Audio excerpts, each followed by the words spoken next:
Hi, my name is Mi-Tu Win and I'm a current student at UC Berkeley.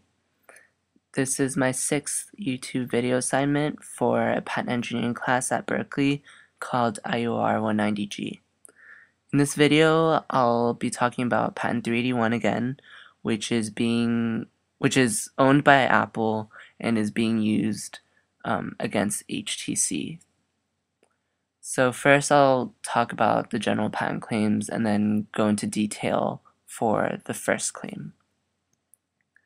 So for patent 381, there are 20 claims in total. 3 of them are independent claims, and then the other 17 are dependent claims. And all 17 dependent claims are related to the very first claim.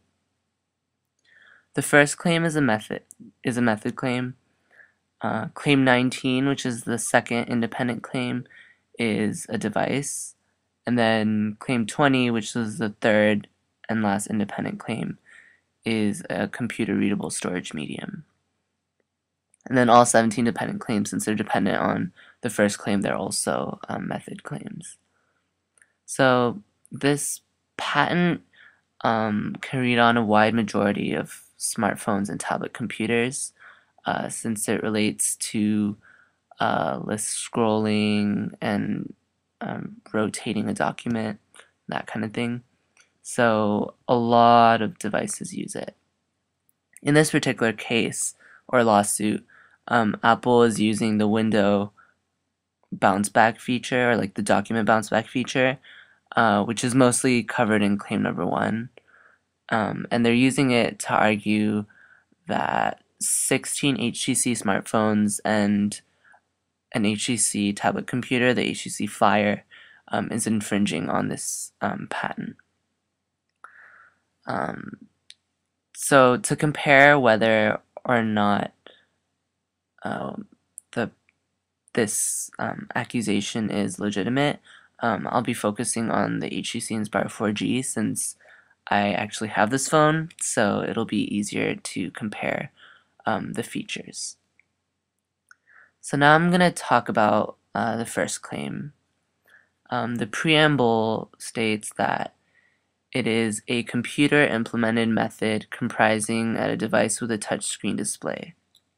So basically the preamble states that this claim, the first claim, will specifically cover a method of doing something. It doesn't define what the something is. It's just doing anything on any sort of technological device that has a touchscreen. So this includes touchscreen phones, touchscreen tablet computers. If in the future there's like a computer or whatever that's also touchscreen, that would be included in it. So now I'll provide details on the different elements of the first claim. This claim has 3 main elements. The first is basically that the screen display, or that the device displays a portion of an electronic document. So when you open a document, it will only show a part of it, not the entire document. While showing this portion of the document, the device will also detect the movement of an object on or near the screen display. So this movement can be, or actually the object first can be anything from your finger to a pen or whatever you would use. Then the movement that is detected can be detected from anywhere on the screen or near the screen. So it can be detected from the middle of the screen or from the corner or whatever. So that's the first element. The second element explains how to move the document once it detects the movement. So after detecting the movement, the device will move the document in a first direction to show a different part of the document. So if you think about it with your own phones or tablets or whatever, it's basically like when you swipe the document up, the document will basically scroll down. But with this wording, it can be any sort of movement, and it can lead to any direction for the movement of the document.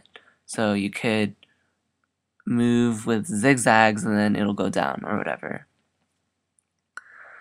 The third element covers what happens when you get to the edge of a document. So this element of the claim is more complex, and it's actually the longest part of the claim, and it has 3 sub-elements, or 3 steps. So the first step is that when the edge of the document is reached, while the device is still detecting the movement in the object, and while the document is still moving in that first direction, the device will show an area beyond the edge of the document.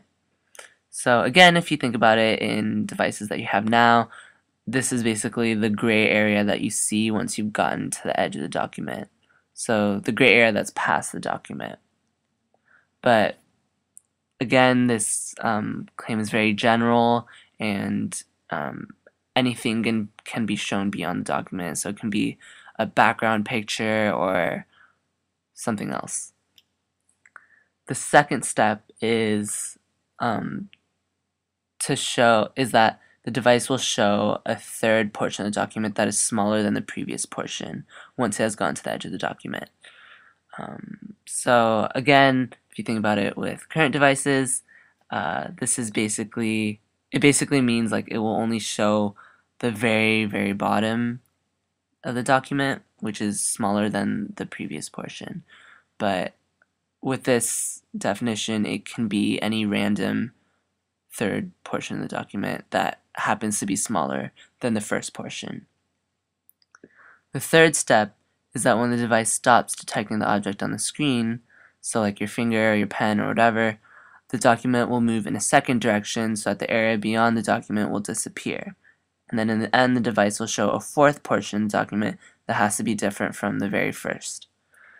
So that is essentially the bounce back feature. So once you've gotten past the document, once you let go, the document will basically bounce back until the area beyond the document will disappear. And then it will show whatever portion of the document that fills the entire screen.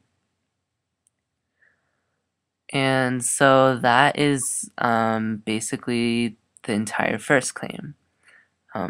To summarize, so the claim can be broken down in 3 parts. The first is that the screen displays a portion of an electronic document detects a movement on the screen. The second explains how the device reacts to the movement.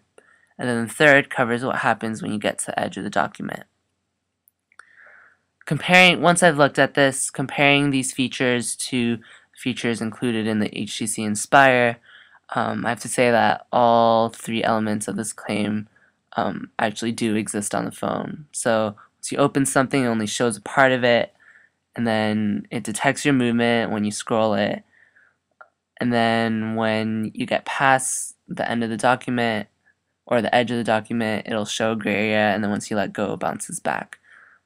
So basically all elements of the first claim are infringed upon by the HTC Inspire. So if I was a judge, I would probably say that Apple is right in this case. So that's it for now. Thank you for listening, and I will see you again next week.